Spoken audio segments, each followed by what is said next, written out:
Avery is the Director of the Bronx Domestic Violence Services at JBFCS. And sitting immediately to her right is Christy Clementina Perez. Christy is the Seek Counselor, Program Director of Urban Male Leadership Academy at Baruch College, Student Development and Counseling. I should also let you know that in your programs there is a more extensive bio on each of your panel speakers that you should read and get to know who they are, get their business cards at the end of this. They're good people you want in your corner. And absolutely positively, you must know that Mary Pender Greene is here. She is in the house. Mary Pender Greene is an accomplished individual and group psychotherapist with more than 25 years of experience. She is a relationship expert who specializes in working with adults. I want to read the whole, can I just read the whole thing? Yeah. Other areas of Mary's expertise include career and executive coaching, supervision, and consulting. She has been instrumental in helping many therapists start and build their private practices. She has designed and facilitated presentations and workshops on the following topics: creating a personal board of directors, building a thriving private practice, preparing to lead Women in Leadership series, challenges posed by gender, race, and sexual orientation, knowing when it is time to move on, exiting with grace and retirement, rewiring, preparing for the new phase. Mary received her master's degree in social work from NYU. Her certifications include William Allenson White Institute, okay, so I have to read all of this. Group therapist, the Family Therapy Institute at SUNY Health Science Center, the Gottman Institute Couples Therapy Training Courses, Tavistock London A.K. Rice Institute, courses in organizational development and group dynamics. She received her anti-racist training from the People's Institute for Survival and Beyond. Mary's background also includes executive and management responsibility for the Jewish Board of Family and Children's Services, a non-sectarian mental health and social service organization, as well as former president of NASW-NYC. She has appeared in numerous media outlets and lends her expertise to nonprofits, corporation, and professional associations. I want to welcome to the stage my mentor, friend, teacher, mom at times. She's just been amazingly special to me and to many in this room, I can assure you. Everyone welcome Mary Pender Greene.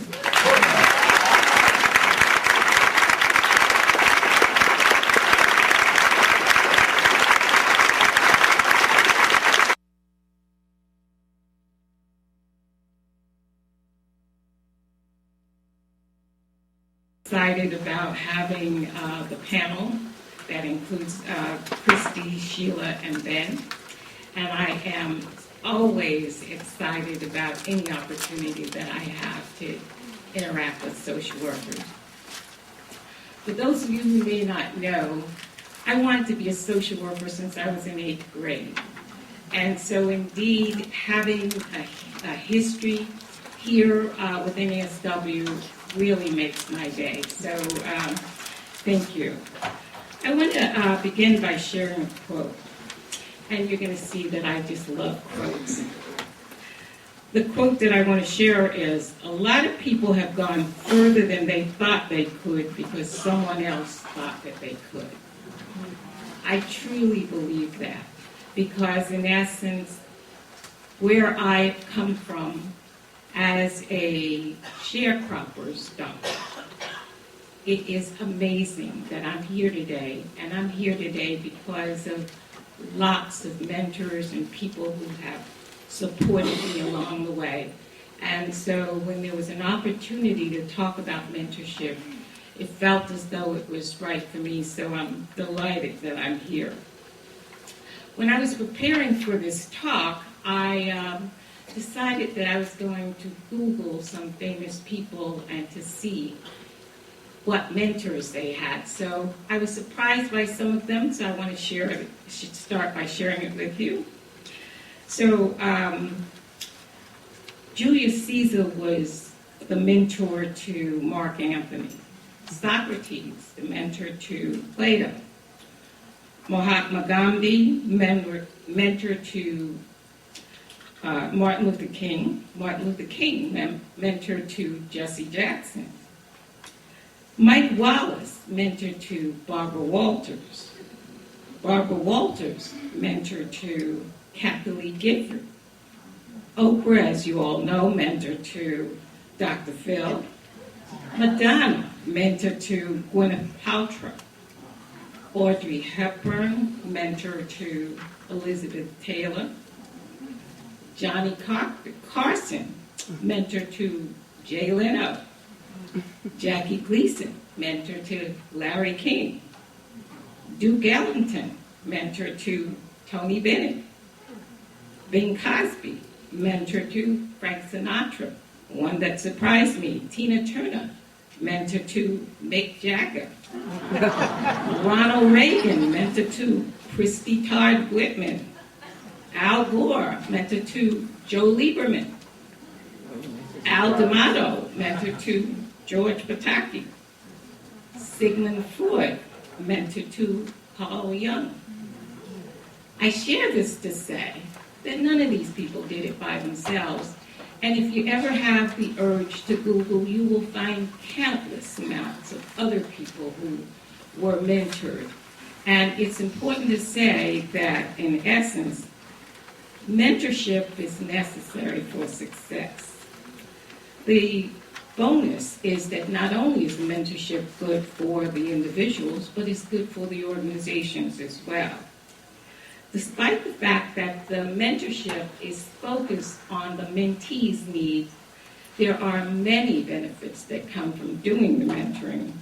And basically, you are able to, in addition to developing the mentee's capacity, you are able to develop your own capacity in terms of helping to strengthen your skills and to help sustain the profession.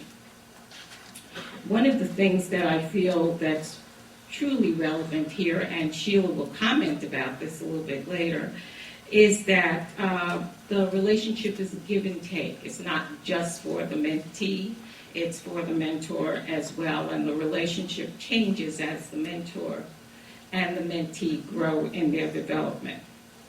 Now, in the past, we've always known that mentoring was a time-tested way of being able to move your career. One of the things that we need to keep in mind that things have been a-changing recently, and that it's a different world. So in the past, you could hitch your career to a rising manager. But today, senior level managers or supervisors are as likely to lose their job as you are. So in essence, what that means is that if you've been identified as the protege of a mentor who loses their job, you're more than likely to be leaving yours at the same time that that person does. So it's important to keep in mind that connecting to one person only is dangerous. In essence, what we need is the idea of being much more diverse in the amount of people that we're connected to. I want to also say that all of my mentors have been mentored, but the ones that are the superstars have personal boards of directors. And so I want to talk to you about that because, in essence, a personal board of directors is indeed necessary throughout your career. And as a matter of fact, it gets to be even more important as you progress in your career. According to the business magazine Fast Company, a personal board is a vast pool of knowledge and resources and experts that come from people that you gather to support your career. And they're basically a group of trusted individuals who you would normally not have access to pay attention to your career. Now, what makes it most important is that it's a virtual board. Now, a virtual board means that it's not like traditional boards, that there are no committees, no commitment, no fiduciary responsibility, no invitation. The only common thread is you. And the mentor's only role is to sharing their wisdom and knowledge nuggets with you. It provides an avenue for being able to get information and enhance your career at no cost to you. The most important thing about it also is that you can request a skill set from a group of people at any time. And as time goes on and you have less of a need for certain people, they can fade into the distance without ever having a dialogue. Some members don't even know that you have a board, nor do they know that they're on your board. It helps to maintain your professional goals. It helps you to be true to your vision. And it basically helps you in times of transition. You might say that it's your personal, professional posse that's there to help you, to offer you their unbiased opinions. Now, no matter how well you could do 10, 20, 50, 100 times better if you have a personal board of directors. One would say that a virtual personal board of directors is the magic that fills leaders. You can't just wake up and say, okay, now I want a board. It takes time, it takes practice, and surely it takes a lot of conscious thought. It's extremely important that you're thinking all the time about how can I add people to my board. And basically, creating a board, you need a mix. You need a balanced mix of members, and you need people that are close friends and associates, but you also need people who are not connected to your decisions, so that no matter what it is that you do, it's fine with them because they're offering you an unbiased opinion that isn't personally connected. It's also important that you have older and younger and people in different parts of their career. And for me, it's important that I have fresh young thinkers on my board. Both my children are on my board because they're the ones that suggest that I need social media. And I have social media accounts of all sorts. And one of my mentees, another young, fresh mentee, suggested that I needed to connect my Twitter and Tumblr accounts. How else would I know about that? I'd also like to suggest that you need lots of social workers on your board, and you need people that you admire, but also people who are outside of the profession, people who will help you to think outside of the box. The more diverse your board is, the better for you, the more opinions and viewpoints that you'll have. Each board needs both sponsors and mentors, and of course they're not the same. A mentor will help you with the daily strategies having to do with day-to-day advice around your career. A sponsor is somebody that's going to vouch for you. They're going to open doors for you, and they're going to put their history, their reputation to work on your behalf. So it's important to have a combination. Ben Cole is going to talk about that in a little bit. And basically, how do you find these board members? You find it by looking around this room. You find it from prior colleagues, former employers, supervisors, speakers, workshop leaders, professors, people that you find on social media from Facebook, Twitter, LinkedIn. And most of all, what you need to keep in mind, that most desirable board members are busy. So don't ask them. Don't ask them to be on your board. And keep in mind that that the board is virtual, so that means you don't have to ask them. It's too formal. Most people who you want on your boards, plates are already too full. So in essence, it's important to be able to keep in mind that what you need are very short consultations on a sporadic basis.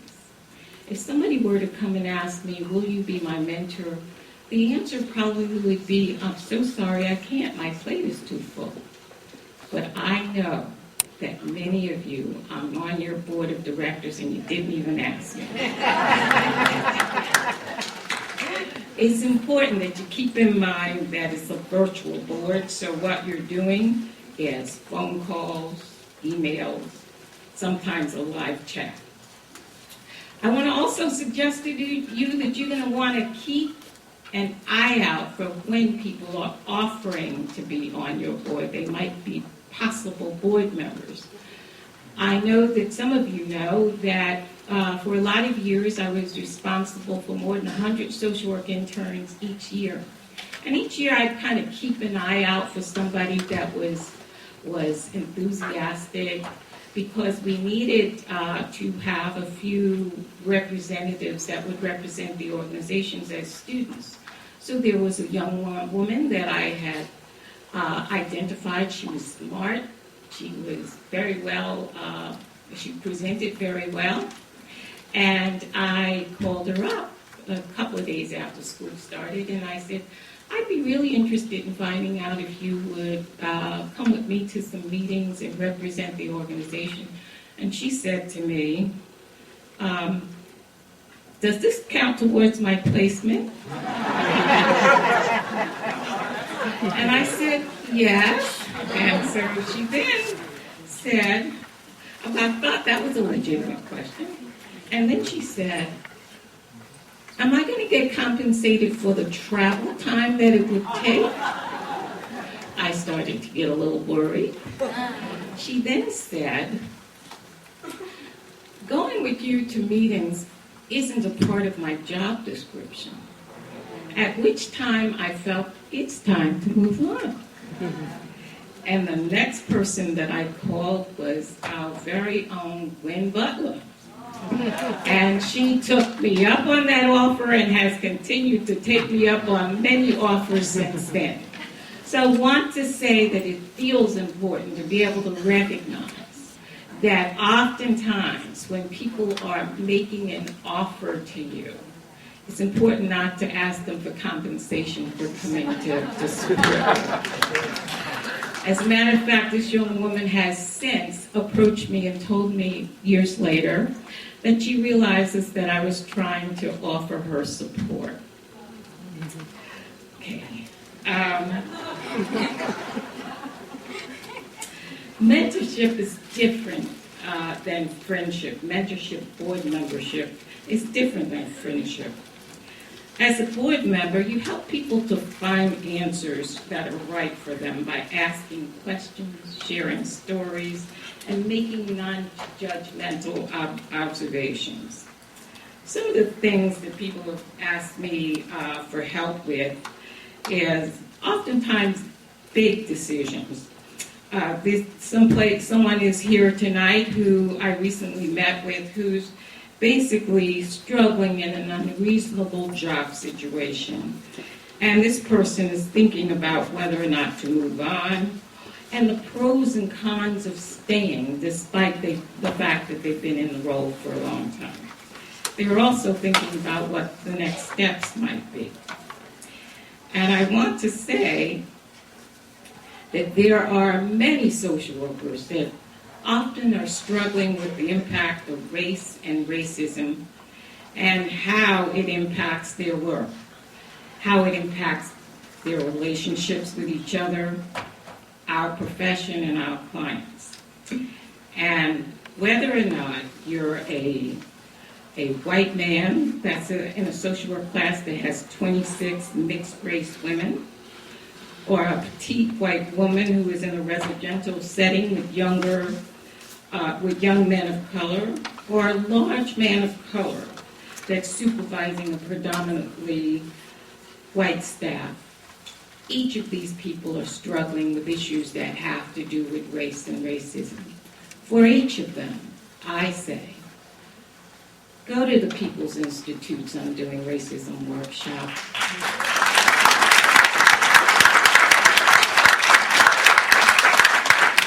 Gain an understanding of the overarching rubric of internalized racial oppression. Internalized racial oppression, whether it is internalized racial inferiority or internalized racial superiority. But that will help you to be able to bring your best self to the work, your relationships with each other, as well as bring your best self to your clients. What's most important about this is that it's important to be able to have anti-racist social workers on your board so that as issues come up, you're able to, a mixed race board, so that you're able to talk and get different perspectives on what the issues are. And that is something that I hold myself accountable for, others hold me accountable for, and in essence, Ron Chisholm, who's in the audience tonight, holds all of us accountable.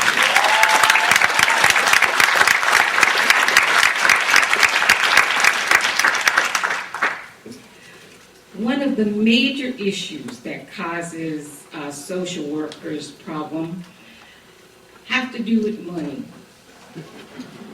Many of us as social workers come to the profession with issues related to money and work. It's the place where mentors really make a difference. And if you can have people on your board who can help with money, it's extremely important. I understand, I used to worry myself about the fact that clients would think if I talked about money, they think that I only was there because of the pay.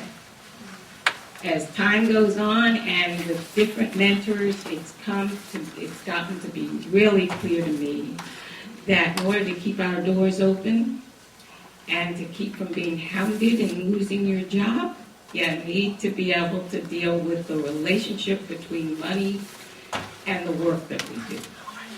And if you're in private practice, you need to be able to talk about money and understand that the role that money plays in being able to keep your doors open during your private practice. Otherwise, it's not possible to succeed. Over time, mentors have helped me to realize that, yes, I need to negotiate for salary, added salary. But the other thing that I need to understand is that sometimes when cash money is not available, perks and the keys to the executive cabinet are perks that will help to be able to make your life better. And those keys include flexible work hours, working from home, conferences, training, exposure, representation, and those things are almost as good because they help you to build your portfolio. The other thing that mentors and board members have helped me with is that no is not a final answer. It's just the beginning of the next phase of the negotiation. So often when I talk to mentees or people that I'm helping to develop their board, I say to them that knowing your work is such an important part of being able to have a successful career as a social worker. It helps to keep our spirits and our bank accounts fed, and it sustains the profession. So there is nothing better that you can do for a mentee than to help them to understand their work and to negotiate for what they deserve. On my personal board,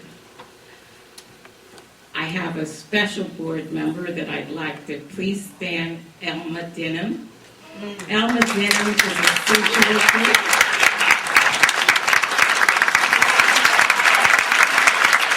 With 60 plus years of of experience. 60 plus.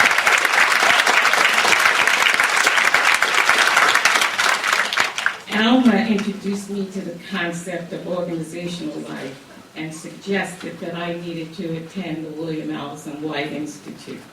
I thank you for that, Alma. And the reason that I thank her is because before going and understanding organizational life, I spent a lot of time taking stuff personal. And social workers, most of the time when they are in pain, it has to do with something having to do with organizational life, whether it's about power, boundaries, authority, roles, task. And Alma, over time, has done nothing but pounded those ideas into the heads of the many, many people that she has mentored over time. It's the kinds of issues that keeps you awake at night. It's the most important issue in terms of being able to be your best self and to have productive relationships within your organization, because if you're really upset with people, we pout and don't work constructively. And as Elma would say, it's not personal.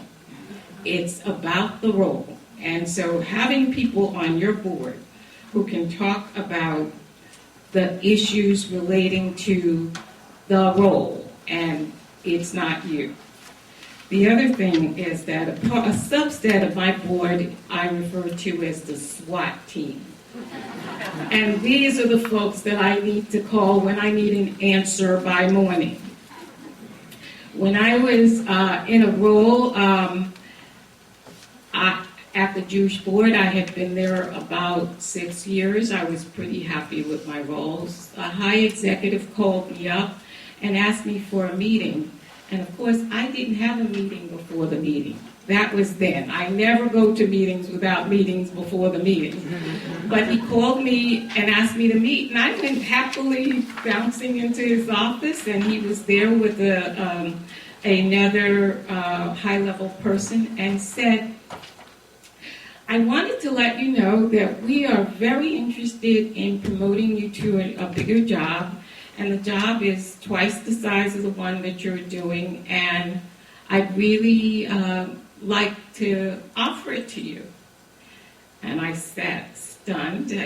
I knew how to smile and act as though I definitely wanted to do this, and my mind is ticking away and thinking, I have another job in mind. I didn't say that. I smiled at him, and the one thing I did know to say is, well, thank you. I will call you tomorrow. He said to me, I'm surprised. I thought that you might be interested in moving up. And I again thanked him, and I ran out the door. And I reached out to someone who was a part of my SWAT team, even though I didn't call it that at the time. And I talked about the fact that it wasn't quite the job I had in mind, that there was something else that I wanted to do. And this person helped me by saying, you can say thank you. And I was able to do that and move on. One of the things that I help people to do, and 2 years later, the job of my dreams came about. But I'm saying it to say that oftentimes people don't have that backup. They need the answer by morning, and they absolutely don't know what to do. The other thing I wanted to mention is that I was on a board, a real board, not a virtual one, and I was in a power struggle with some people. And I had seen a woman who was about 15 years my senior. She was tough, she was strong, and basically her presentation style was greatly different than mine, especially at that point in my life. I called her up and asked her if I could have a consultation. She said on the phone to me, "You can't afford me, but I'd be willing to have lunch with you. I'll let you buy me lunch." And of course, I went to lunch with her, and I described the story to her about the issues that were going on for me. And I'm going to give you a cleaned up version of what she said. She said, "How old are you?" I said, "I'm 38. She said, "You need to cut that little girl crap out, claim your voice, and start to speak up." She gave me straight talk, no chaser. Exactly what I needed. I often think about that situation. It changed the course of my professional career. And basically, it's the role that I often try and play for others. It's been 20 plus years since then. I meet with her once a year. I take her to lunch. I no longer eat at lunch. I just have tea, just in case I'm going to hear some straight talk that is for me. But in between, I often think, what would she do when I'm faced with dilemmas? So I help people to think about those things. I've been told that I have 5 minutes left, so I'm trying to figure out what is best to share. I want to say that the payment for personal board of directors is basically that you pay it forward. You share it with other people. And in essence, make sure that there is somebody that you know that can profit from some of the help that you can give to them. I also want to ask each of you to look around the room and catch the eye of somebody that you don't know and say, yes, yes, yes, to 3 different people.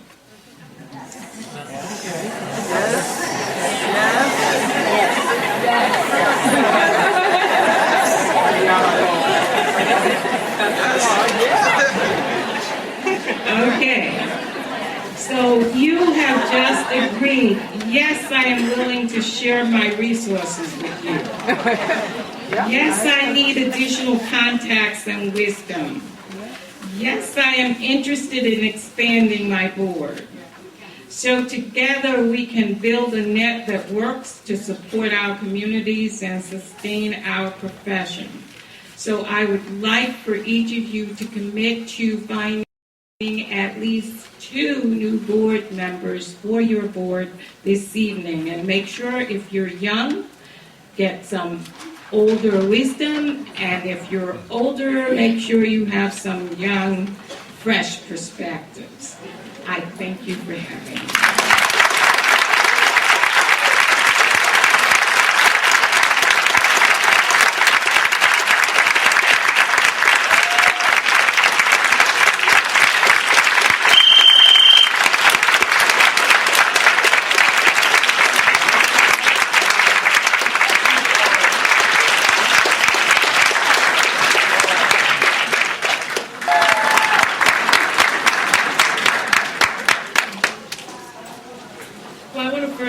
Thank the NASW and Mary and my fellow panelists for sharing their time and allowing me to have this opportunity to speak about my own experience in creating a virtual board of directors.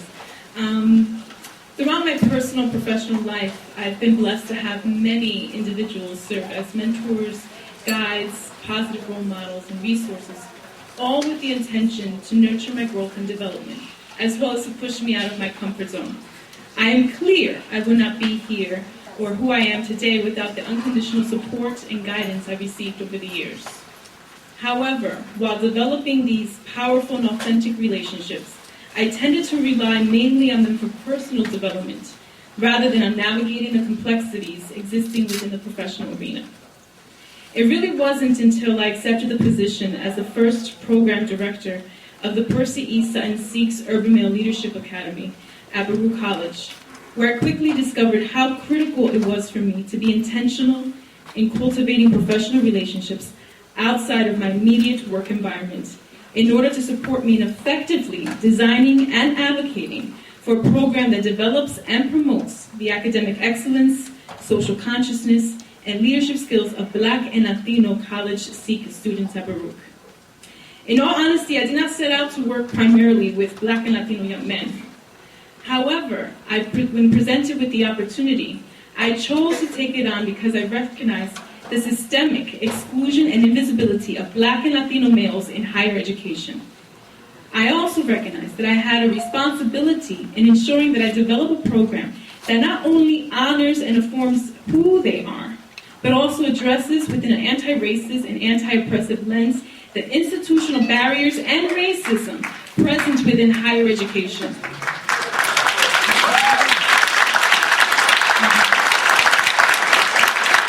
So as a result, I had to go beyond myself in order to do this work.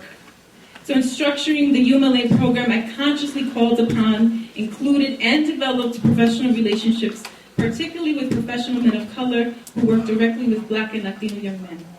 Two such critical key figures who also serve as UMLA facilitators are social workers Andrew Lawton and Maurice Lacey.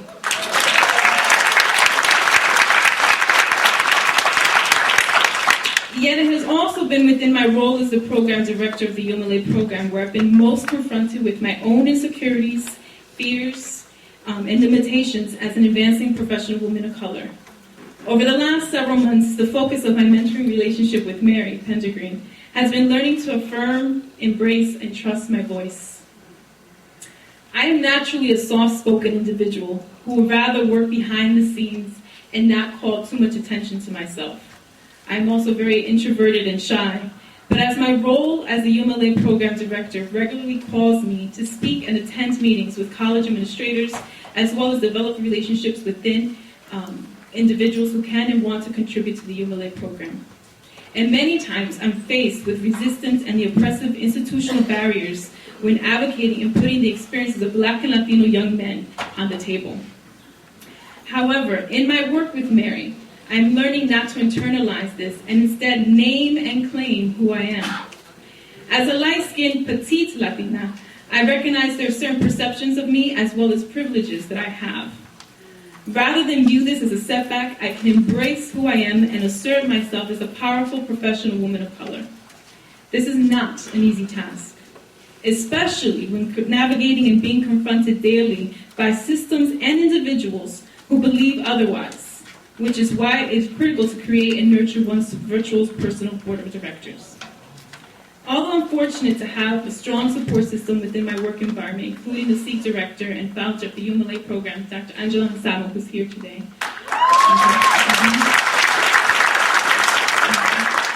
And social workers Raquel Williams and Susan Wong. The task of manifesting my vision and creating transformative and affirming educational experiences for Black and Latino young men requires me to expand my network and resources. It requires me to step out of my comfort zone and thus call and rely on those individuals on my virtual personal board of directors to ground me and challenge me as well as affirm who I am and what I stand for. Within the UMLA program, we stress to our young men the need to build social capital and relationships in order to succeed academically, personally, and professionally, as well as combat oppressive systems. And thus, I too must do the same and model the power of cultivating and nurturing professional mentors and relationships. I want them to see and know that professional growth and development is a lifelong process. And though it is not easy, they do not have to do alone. Several of our most active UMLA student leaders are here tonight at the NASW Annual Meeting, so they're over there.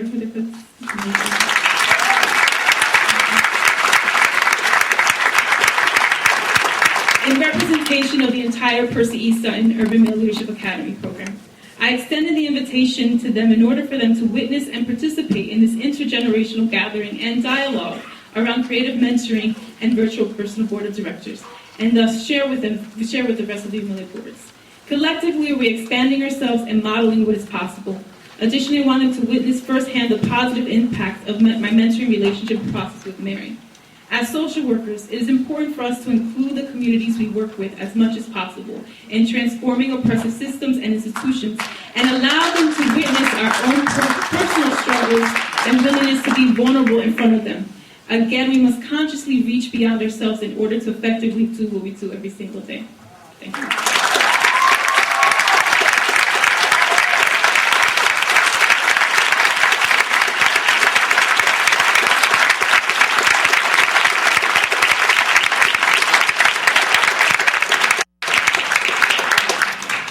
And now I invite Sheila Gravy to the mic.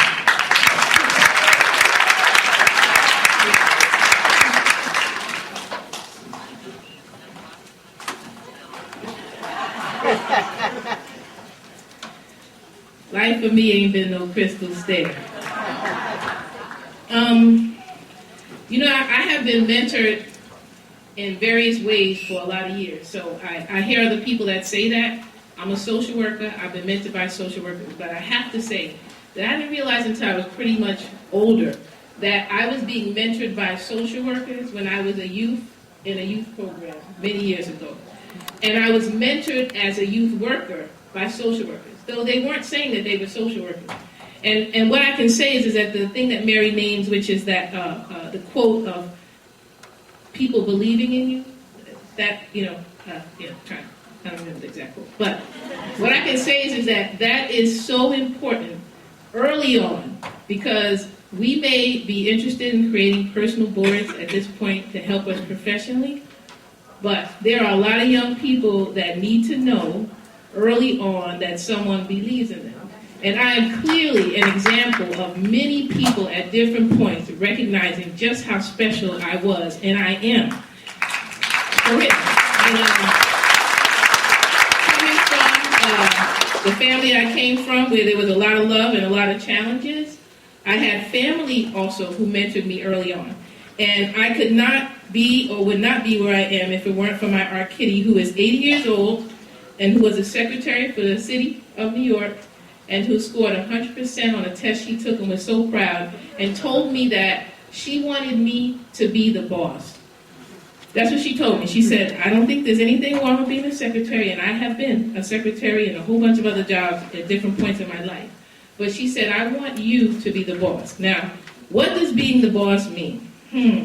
So, in terms of being mentored, I've been mentored by a lot of people who showed me various ways to be a leader that was significant to me. And the most significant to me has always been when someone has taken and can see the great in someone, like not just what is where they're challenged. I mean, that's a gift. When you see a challenge that someone has and you can show them how to grow from that challenge, but that you really, really focus on what they are good at and you give them space to grow in that, it's really important. And my current supervisor, I just want to name because she's here, Sharon Madden. And there are things even in my life today that I still feel challenged in, and there are things that I'm learning. So Mary mentioning the part about learning about money, she's been talking about this with me and a bunch of other people for a while. And quite recently, last week, let's say, I was dealing with this and got a lot of help around it and learned with other people together in a team about why this is important. Now, I've known this for years, right? But I need people who can show me why it's important and can model for me. And the other part about mentoring is that a mentor, the relationship changes over time. I have known Mary for a lot of years, right? So I won't tell exactly how long I've known her, but let me just tell you that the first time I ever saw Mary was at a job fair. Social work, paraprofessional job fair.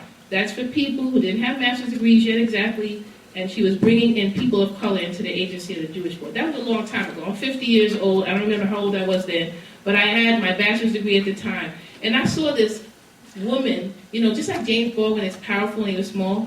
Like, I saw a little woman with this power, and she said to me then, she said, if you go to get your master's, I could help you get a job now, but if you go to get your master's, I will be able to do more. And that's how Mary mentors and has modeled for me. Have seen people over the years. It's about paying it forward. I may not see, a lot of people who worked on me or with me when I was younger, they don't always get to see the fruit of the labor. That's what this is about. Mary gets to see the fruit of the labor in relationship to me. Right? She also gets a lot of labor out of me. Those of you who know Mary, right? But a lot of us will not get to see the fruit of our labor when we mentor. But the other gift of our mentoring is, there are people who I've mentored, or I would say coached in terms of my role as a supervisor. But then there are people who really chose me. Like, they chose me. I was trying to give them to somebody else. I think I know somebody, a Latino woman who could do, and I think I know this. And those people, they turn around one day and say, "You're my mentor though, right?" Right? And these are people who are quiet, didn't talk much, and then all of a sudden, from all this time of us, cross-pollinating, they end up telling me what they want. This is what I wanted, right? I wanted them to tell me what they wanted. And they recognize that I'm busy, and I can give what I can give. In terms of my relationship with Mary, which she's modeled for, and I do the same, I am very, very, very busy. But there are people who call me, and I don't care what time it is they call. I thought I was one of the few people that Mary sometimes called early to kind of get things going. But I recognized in her retirement party that many, many people have access to her, but you can't have access all the time. That's what you have to recognize when you are asking people to be a part of your life in this way, be a part of your virtual board. Some know, some don't. Most don't know that they're on it, is that people are busy. But you know the depth of that relationship. And that's the other piece about mentoring. It is really about the relationship. It's not necessarily about an agenda. A mentor wants you to be the best person you can be for you.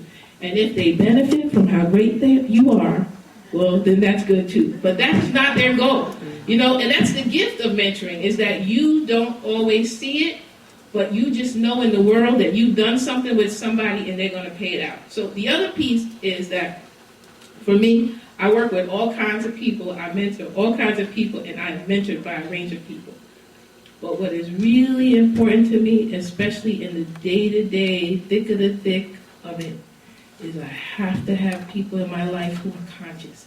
Because the stuff that I have to deal with, the stuff that I take on as a person of color, as a woman who is not straight, as a woman who is bisexual, as a black woman, as someone who came up from a poor economic background, as someone who makes much more money than my mother, probably my grandmother, a couple other people together in 1 year, and it's not a lot, right? I need people to understand that people have sacrificed blood, sweat, and tears so I could be where I am. And there is a responsibility. There is a responsibility.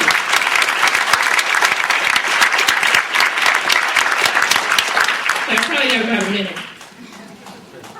But I just want to say that I cannot do the work that I do without a whole lot of people in my corner. And I know that nobody does anything by themselves. I know that Mary is very special.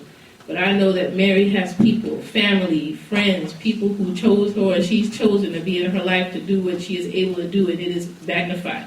There are people in my life, family, friends, and others, people I've chosen who have chosen me. And so I would say many people, the Clinton Y, where we learned, we did, what was it? Snow Black and the 7 Dudes, right? Now, that was a form of mentoring. When I was 9 years old, at a youth center that was predominantly African-American Latino, that was a form of mentoring. That was a collective mentoring, right? So mentoring is also done sometimes by a collective, right? So the People's Institute for Survival and Beyond is a place that I feel mentored, nourished, and loved by, right? Could not be who I am without the last years of them in my life.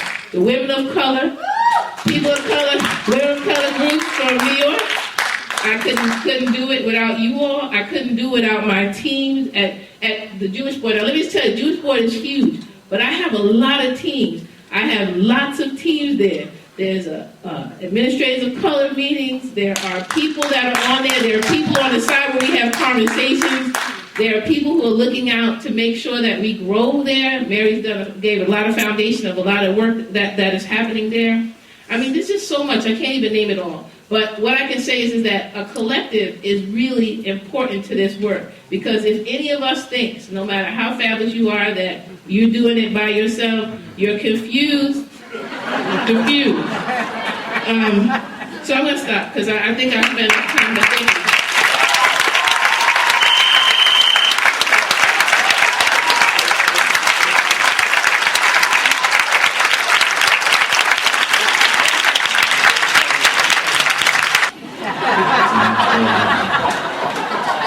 I've in fact distilled my remarks into axioms around mentorship and sponsorship, which Mary asked me to speak on. First, it's incredibly important to find a mentor as committed, as caring, as charming, as beautiful, as wise as Mary Pender Greene. The second axiom is to shamelessly flatter your mentor. Of all of the qualities that we look for in mentors, though, I think one of the most important is a baseline of professionalism. They are, after all, bringing you along as a professional. They're helping you do the hard work of showing up.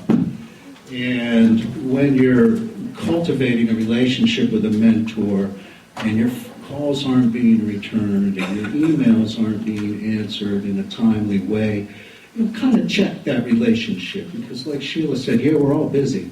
But if this thing's going to work, I mean, Mary will get back to me within a day no matter what. She could be in Alaska if she's going to or a spa. More like I'll call her when she's at the spa. So you're looking for a baseline of professionalism. You might find brilliant people that you very much admire, but if they're disorganized, etc., they're probably not going to be the best mentors. Axiom 4, share a common interest with your mentor. Really identify somebody that isn't just a rising star in an organization, but that you care about the same things that they care about. For Mary and I, we shared a passion for social group work. She, group work. She got me involved in AASWG, encouraged me to present at their conferences. One of the biggest pieces of work that I'm really most proud of is we developed it.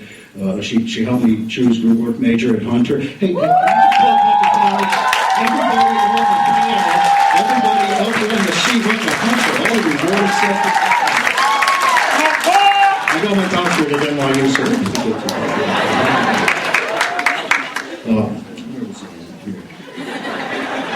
group work. Mary and I put together a program that we ran for 10 years where we trained 100 NSW students every year. We did an experiential didactic training, and we trained thousands of folks on nobody's dime. We made it part of their internship. It counted over 10 years, which leads me to the next axiom: be ready to roll up your sleeves. All right? Being a mentee is you're not a passive recipient of the mentor's wisdom and brilliance. So just pour it in. Here we go. You got to work. And you've got to be ready to do and volunteer for the grunt work. You're not just sitting down for the meal. I want you sweeping the floor, setting the table, and cleaning up. And if you really want to get the most out of those relationships, be there to do all of that. Make it easy for them. And, working for Mary, I know. We've been through some of that. It was all the fun stuff, but there was a lot of behind the scenes, too. Mary talked about sponsorship, and I want to kind of segue towards that because she very much has sponsored me and many of you in our careers. To get there, both of my parents were college professors, and long before Google and Bling, if I was unsure of a concept, there's not even Bling, it's Bing. If I didn't know about a concept or something, they'd say, well, there's a dictionary, before Wiki. There's an encyclopedia, look it up. So, of course, in preparation for my remarks today, I did. You know, it's interesting that mentor is actually from Homer, from the Greek. And the mentor was the dude that Ulysses entrusted to protect his home and to educate his son, Telemachus, when he went to sack Troy. And I think that protect and educate are very much words that are in play here today still. And I think kind of straddle the companion concept of sponsorship. Protection is a major part of sponsorship. Now, Mary and I, our essential work was, helping move the Jewish Board from a diversity paradigm through multiculturalism to be identified as one of the lead anti-racist agencies in New York City. And that work took, a decade, and it's still going on. But what was important, with this is that early on, Mary would take me into, Dr. Siskin's office or a meeting with Paul Levine or some other, guy that I was terrified of. And she'd say, hey, Alan, this is the guy I've been telling you about. And I knew without a shred of doubt from that point forward, Mary had my back. And that's really, I'm not even going to say that's that's my vernacular. That's how I talk. Have your mentor needs to have your back, and you need to know it without question. And it will evolve. It might not happen right away. It evolves like all sorts of relationships involve. But once I knew that, I was ready to do anything, to go for back, because we cared deeply about that together. Now, the other thing about this is that, Mary, it wasn't just about protection, it wasn't just about support, etc. It was about challenging me. We'd be strategizing about anti-racism and how we're going to add some breadth or depth to the program. We're going to bring in people, and Mary'd be curled up on her couch there, and I'd leave with this long list of things that I was going to do afterwards.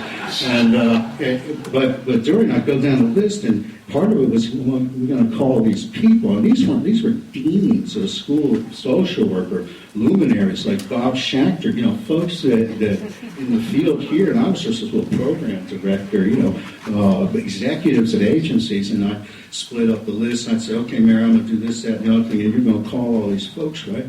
And Mary'd get a little twinkle in her eye. She'd say, oh no, you're calling them. I said, what? Moi? And she put me up to it, and she shared her power, And over the years, my confidence sort of gradually grew. But she challenged me to take those risks, and the mentor the sponsor will do that as well. So, there's a last axiom here. And about third or fourth down in the dictionary in Webster's on mentorship is the word admonishment.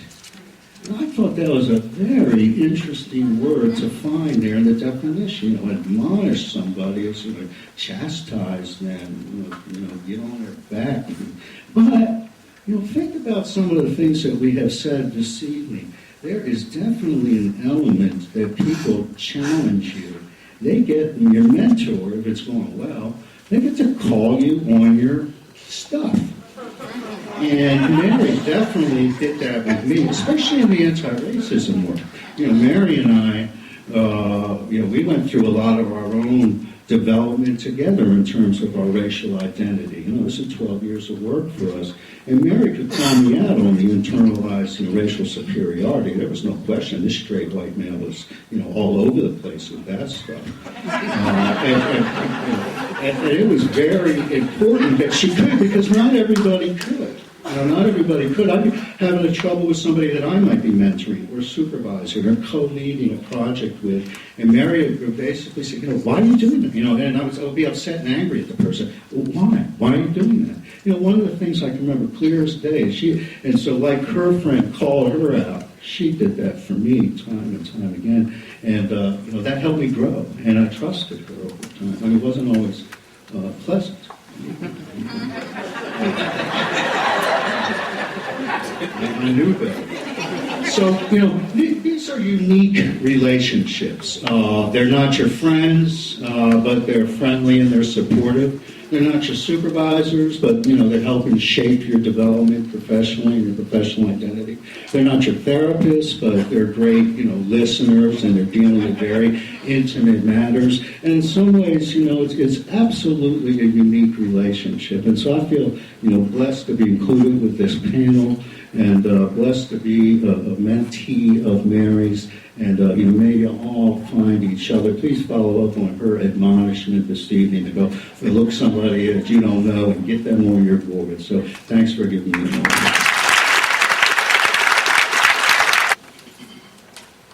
Mine is not a question, but it's an affirmation to the board. Thank you very much.